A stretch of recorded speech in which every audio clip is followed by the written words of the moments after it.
For great ideas and practical tools you can start using tomorrow to grow your business and separate you from the competition, you've come to the right place.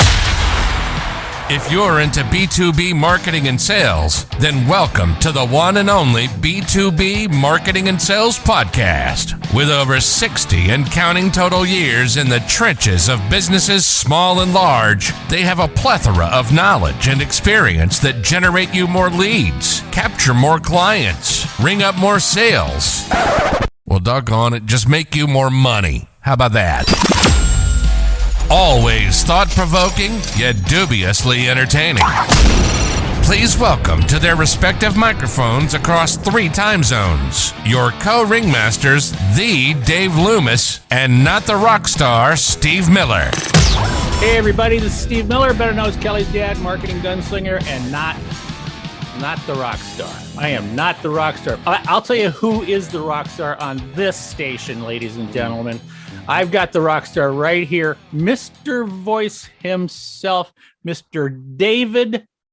I want to make up a middle name for you, but anyway, but I also know what your middle name is, so right. I'm just going to go ahead and go with it, David Mayo Loomis. Okay, right, exactly. And not today, but there's got to be a story behind that middle name. But Mr. Loomis, you are. Yeah. You gotta bring us in with our regular opening here. Come on, bring it. Sure. Okay. How about the Dave Loomis? Thank you very much. And now we can officially start this thing. However, I have an issue. Okay. Normally we have a topic when we get started on something like this, and I am what's the word? Recalcitrant. I'm not even sure if that is a word, but I'm making it up right now. It is a word. I don't have a topic. Do you have a topic that we can talk about today? Any chance? It's a great question. No? I think I might be able to pull something out. Anything? Somebody sent me a review copy, a preview copy of a book. Maybe we could talk about that. We've never really talked about a book before. No, not exactly. But this is a preview copy of a book. Okay, very interesting. It's orange, which is neat because it's in your your brand colors. Wait, it's called Stealing Genius: The 7 Levels of Adaptive Innovation, and it's by somebody with a very similar name as yours. Similar name. Be still my beating heart. Steve Miller. Be still my beating heart. Yeah. Did you write this book and send me a copy? I wrote that book. I wrote every word in that book except the words have more than one syllable. I had an editor who would put words in to make it sound more intelligent. I see. Okay, so things like the, of, a, those are all your words. And anything that's bigger than that. I take credit for all of those. Okay. Very good. Yeah. Well, so let's think talk about my talking book. about this book. It's new.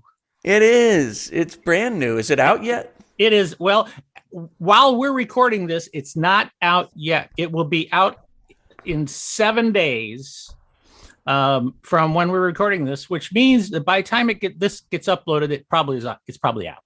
Fantastic. Which means anybody listening, if they know what they're doing, they're going to Google Stealing Genius, Steve Miller, and they're going to go to their favorite place to buy books. Favorite place. And they're going to buy whatever format book they want, and they are going to get so much out of this because I loved this book. Did you read this book? Oh, yeah.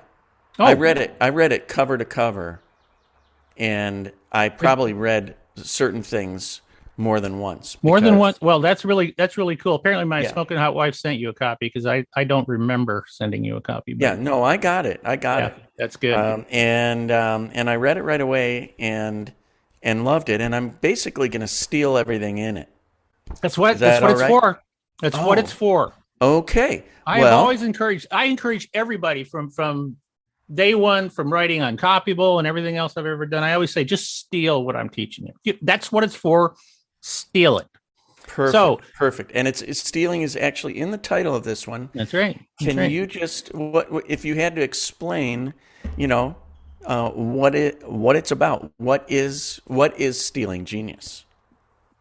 Well, let me paint a picture for you, and you tell me if you agree or disagree. Oh, that means I should be going outside to check on the cat that is outside in his own tent, but I am not going to do that. So I'm just going to turn that off.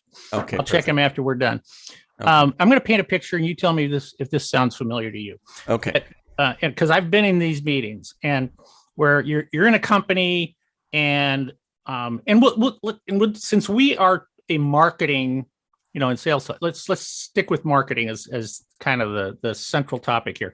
So let's say that we want to improve our marketing, or we want to come up with a marketing campaign. And so we set up this meeting, we bring in all the people who are supposed to be involved in something like this. And we have a flip chart up on the wall, on the back of the room, and we stand up there and we say, okay, we're going to brainstorm a new idea to market our widget. All right. Yeah. And so the guy stands up and he says, okay, let's start brainstorming. Yep. Yeah, I've been in a lot of those meetings, and unless they're set up right, they don't result in a lot of breakthrough ideas. What they result in my opinion, is a lot of incrementalism, what I would call incrementalism, and hey, maybe some of them are successful, some of the ideas, and they juice the sales, 2 or 5%, but they're not going to turn things around. They're not going to turn heads of customers. They're not going to set you apart and make you uncopyable, which is your word. Right. So what can people do instead of that? Well, first of all, here's the thing. See, one of the things is we need to recognize what our heuristics are. And heuristics basically means how we see the world, right? And when we work in an industry, for example, and let's use the hotel industry, for example, and you work in the hotel industry. Well, okay, what types of trade shows do you go to? Hotel trade shows. Hotel trade shows. Okay, what type of conferences do you go to? Pretty much hotel conferences. Hotel conferences. What type of magazines do you read? Hospitality. How about blog posts? How about forums or groups that you join or anything like that? This is my business, so I'm going to be knee deep in it. Absolutely. And you know what? And I don't fault people for that, but there's an issue with it. And that issue is that we basically develop incest within our box. And folks, this is the box everybody's talking about. Whatever industry you're in, whatever marketplace you are in, that is a box. And inside that box are all the meetings, all the publications, all the communications, all your competitors are in there, your customers are in there, everybody's in there, but they're all living and looking at the same things. Hey, I've got a great idea. How about we come up with a frequent stay program for our hotel? Yeah. Just like everyone else, and people get points. Yeah. And we call it a clever name. We'll come up. Yeah. Call it Bonvoy.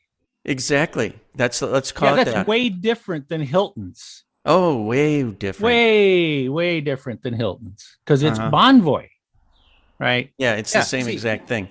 They're all the same. Yeah, when I mean, like, think about because another example in the hospitality, like for example, was say who came out with the Heavenly Bed? I don't know. I forget. Westin Hotels came out with the Heavenly Bed. They came out with this big, fanfare brouhaha about that they were going to have this beautiful bed in everybody's room. Okay. Well, guess what? Next thing you know, somebody else has got a sleep number bed, and then somebody else has the feather pillow. Blah blah blah. That's not uncopyable. No, they're not uncopyable. That's the thing. Those are all copyable, and that's what happens is that we become incestuous in our industries, and we either look at incremental improvement on maybe even something that we have done, or we might pick out something somebody else has done, and it's incremental improvement. And the one thing that I stress in the book is that improvement is not innovation. Improvement is exactly what it sounds like. It's just something that's a little bit better. Okay. Innovation is new. It's different. But how are you supposed to come up with these new ideas?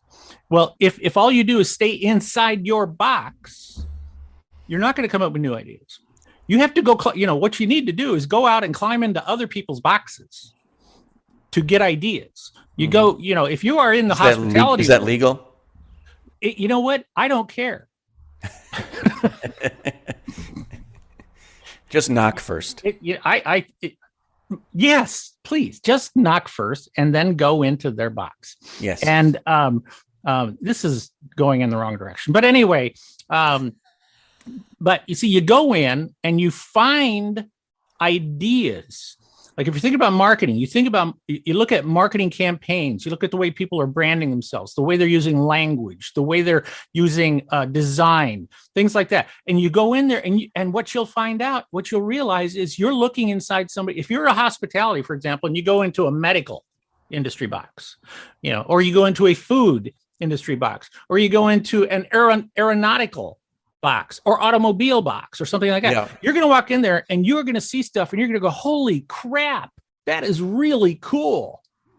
Yeah. We don't do that. That companies should just pick any old other company or industry to benchmark, or should they go through a process and think about it and then choose one that for a reason? Well, as like I said, when you and I were kind of offline and stuff is we came up with a very clever subtitle of the 7 levels of adaptive innovation.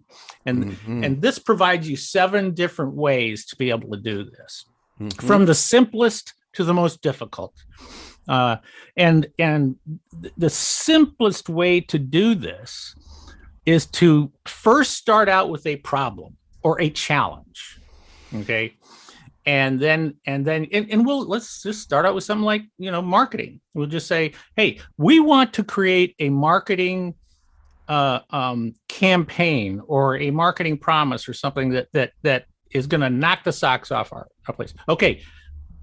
And the question you ask is, what company do we know of anywhere in any industry except our own who is absolutely knocking it out of the park as a marketer?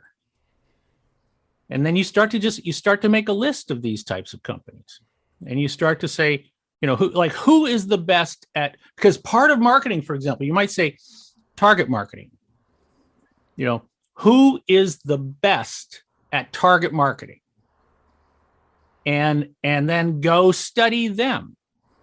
Now, it does take some time to start to figure this stuff out. I understand. But to give you an example, for example, anyway, like I brought a bunch of clients to Seattle, and I said, we're going to go to a Seattle Mariners baseball game. And I want you, and I got a suite for us, right? And so we're in this suite, and when everybody came in, I said, okay, you have to leave for a minimum of 3 innings. And I want you to be out in the ballpark, and I want you to come back to me, and I want you to tell me every single target market that they have and how they are reaching out to these people. And here's the interesting thing about ballparks. Major league ballparks are great examples. The best examples are minor league ballparks, the AA ballparks. Yeah, they do some really creative things, especially for families. Yeah, because they have a terrible product. See, and they know that. We go to see the Seattle Mariners to see the big players, right? And all the big names. And when another team comes to town, we go to see them. All right. But if you go into a ballpark and you ask and you start to look around, you'll realize that they have marketing going on to multiple audiences, but they are set up to where you only see which audience you are a part of. Like, how many people do you think know that it's very common for a Major League Baseball team to have a knitting section? I did not know that. See, exactly my point. See, knitting, it's oddly enough, there are a lot of people who love to watch baseball and knit. Okay. And so there are ballparks, and they don't do it all the time, but they do it occasionally. There are ballparks where they set up sections for people who want to come and watch the game while they're knitting. And so what are they doing? They're sitting with their people. They're sitting among their peeps. Yes. Who are all knitting. Okay. See, that's, or if you go to a game and you are single, you see signage that all of a sudden, like at the Seattle Mariners, it's the center field porch is what it's called. Yes. And it's just nothing but a mosh pit for singles.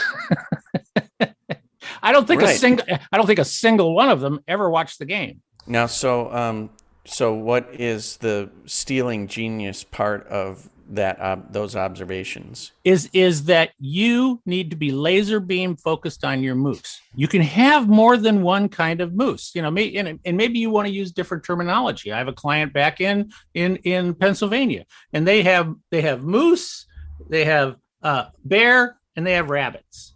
Okay. Yeah, well, the same thing. So, and the thing is with each one of them, the experience is different. The messaging is different. Okay. The services that they provide are different. Everything is laser beam focused on the moose. And that's, learning from watching other, great companies that do stuff like that. You and I talked earlier, and I know that, we're really chatting a lot here, but I want to bring this up. You and I chatted earlier about the Grateful Dead. Yes, I have another book that I'm actually reading. No offense, because no, please yours. Do. I want you to please read. Which is by Barry. This is a book by Barry Barnes called "Everything I Know About Business I Learned from the Grateful Dead," sent to me by my friend Susan Kahn in New York City, and it's amazing. But you reference a few of the things in your book that are in this book. And I find those fascinating. There were a couple of things. Number one was, I use this is one of the levels of adaptive innovation. I don't remember which number it is, but it's a level that I call flip the competition. Is it 5? You're looking it up right now. It's 5. It's level 5. Level 5. Oh no! You know what? What? It's chapter 5. Oh, but it's stealing genius level 4. Level 4, then. Yeah. So level 4. Yeah. Sorry. Sorry, okay. my fault. So, and to tie this in with what we just talked about with the moose, for example, is that in this one, see, the Grateful Dead realized they were not a chart-topping band. They didn't sell a lot of records. No, and they were starting back in the days when records were the way bands made money. Okay, and bands would go on tour to primarily promote record sales. Right. All right. And Grateful Dead realized, well, you know what, they've only had maybe 2 top 10, top 20 records or something like that. Touch of Grey was their only top 10 hit. Truckin'. Wasn't Truckin' a top 10? I don't know. I don't think so. It might have been like a top 20, top 50 or something like that. But that was it. Yeah. But what they asked themselves was, if we flip the competition, in other words, what that means is look at what the competition is doing and do the exact opposite. And in Grateful Dead's case, they said, all right, our competition is making money from records. We will make money from concerts. And how do you make money from concerts? Well, you have to make sure that your concerts are full all the time. But primarily, it was, we need repeat customers. That's what we need. Yeah, and how would you do that if you're playing the same songs over and over at every single concert? Yeah. How would you do that? Like, because that's what everybody was doing. My smoking hot wife, Kay, and we are going to go see Brandi Carlile next month. Okay. I have no illusion about ever seeing Brandi Carlile again, except for a long time, right? But the Grateful Dead realized, like you said, okay, instead of playing the same rotation of songs at every single concert, they played different music, and they did a lot of what was it called? Strategic improvisation. Yes. Yes. So they that they every did that musically, and they did that business wise. experientially too, Yes. so they did that. So the music changed at every single venue. The one thing that they did, like if you go to for years, you go to a venue, you go to a concert, and there's signs everywhere. No photography, no video, no nothing. I mean, a lot of them now make you, they make you, check your phone when you go in. But the Grateful Dead did the exact opposite. They said, record all you want. And in fact, if you want to professionally record us, we will let you in early. And you can come up and put your equipment up right behind our soundboards up there, near the stage. And please share with all of your friends.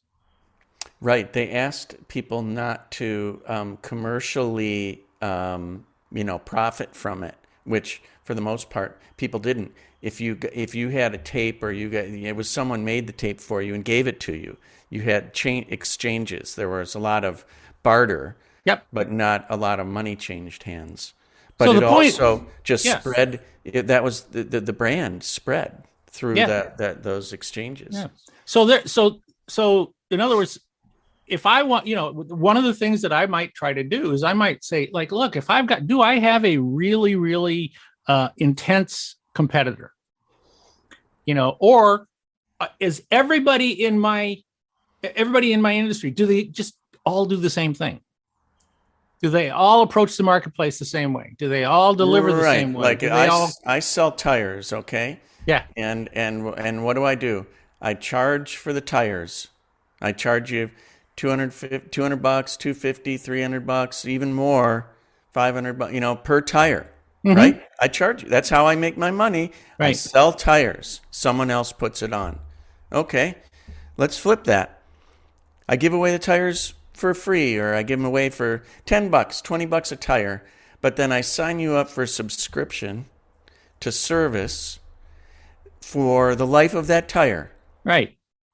And you can come in any time, but you're paying for that subscription, and you get air, you get even a replacement tire. If something happens to it, you can make all sorts of stuff up. But you can make money in different ways, and maybe it's even across the country or something like that. You create a network of tire companies, and exactly that way. So no matter where you are, you've got this. You're covered. You are covered. Right. Yep. So there's a really quick example of what I'm talking about. You take the idea, you steal the idea, and then you bring it back to your world. And you figure out a way to make it happen in your world. And when you do it, here's a couple of things that happen. Number one is most of the people that see you doing this are going to criticize you. They're going to say, "Hey, that's not the way it's done around here." They're just jealous. Well, yeah, and they're stuck in it. They are not going to change either. And odds are they'll say, "I'm not going to do that." They're going to be out of business in no time. And yet there are examples all over the place of companies who have done stuff like this. And so the basic genesis of the book, Stealing Genius, is that I want to teach you how to come up with new ideas in many different ways, to go out and steal, find companies, find organizations, find people. Okay. Why am I orange? You know why I'm orange? Because Mary Kay Ash was pink. Mary Kay Cosmetics focused on making pink ubiquitous in the cosmetics world. Okay. In my world, we've pushed orange out there, and it's worked amazingly. Yeah. Amazingly. For those of you that can't see, Steve has tattooed his entire body orange. That's right. He's dyed himself. He's permanently dyed himself orange as a brand statement. Thank you very much. Yeah. It looks great on you. Yeah. So I mean, there's it's a lot of stuff. There's seven levels, right? What's that? There's 7 levels. 7 levels of adaptive innovation. So do you have a favorite? What's your favorite level? Well, my favorite is the first. Okay, my favorite is the not the 7th level, the 6th level. 6th level. The 6th level to me is what is in another term. I don't even know. know if I use this in the book, but I call it like black belt stealing genius. And black belt means that you become just totally automatically aware of your environment everywhere that you go. And no matter where you go, your radar is up for the potential for new ideas. You might find a new idea at a fast food restaurant. You might find it at a department store. You might find it at a fine restaurant. You might find it in a bus station. I don't know where you'll find it, but the point being is that no matter where you are, your radar is up and you are always on alert for, oh my gosh, that's really cool. How can I steal that? Now, can I be that black belt? I would love for you to be a black belt. No, what I mean is, can I just flip a switch and automatically I'm a black belt? Well, absolutely not. Or is that there's training required, or there's it's practice. It's going through the levels that I have described previously. Okay. Okay. It's kind of it's that learning process. And you know what? Some people are total naturals. Once they get started on this, they get it.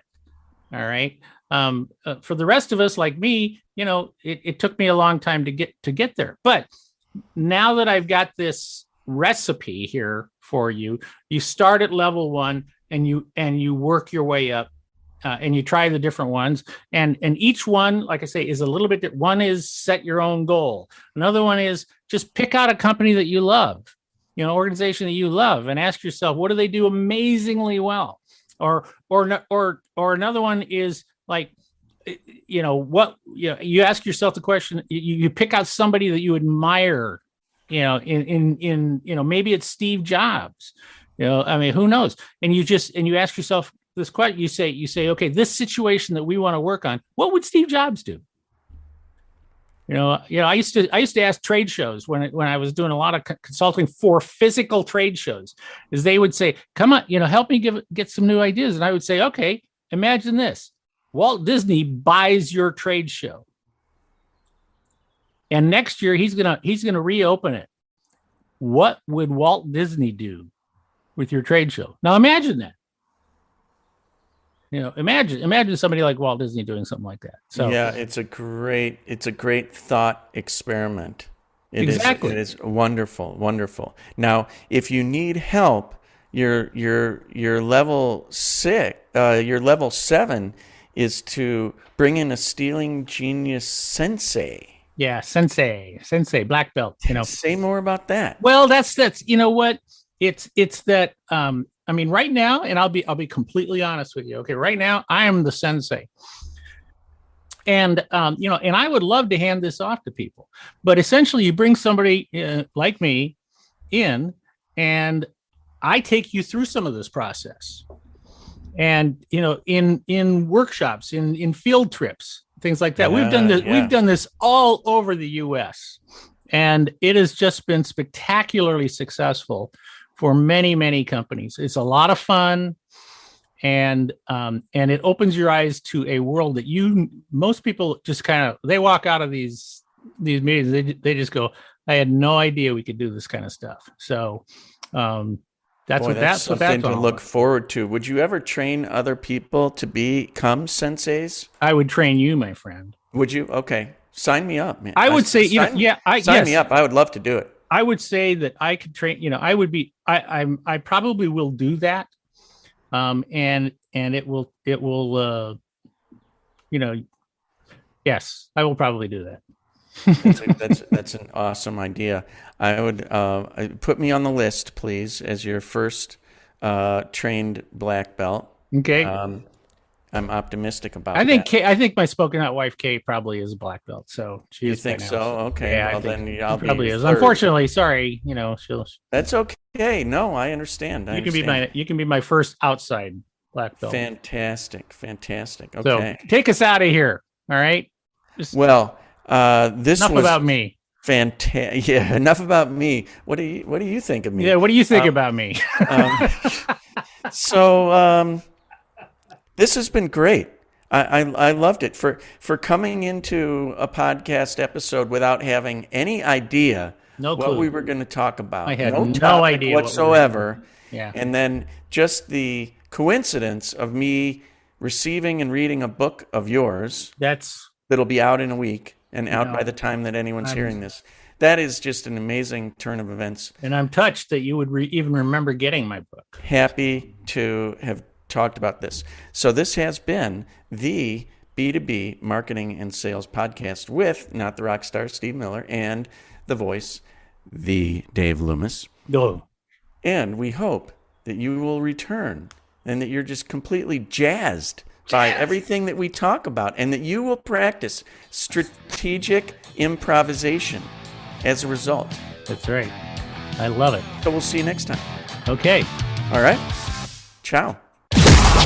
Thank you for listening to another episode of the one and only B2B Marketing and Sales Podcast, the source for B2B marketing and sales insight. If you enjoyed the podcast, please be sure to subscribe and leave these old guys a 5-star rating. Check the show notes for any links and contact information. You can always contact us by going to b2bmarketingsalespodcast.com. Thank you, and keep on marketing. Keep on selling.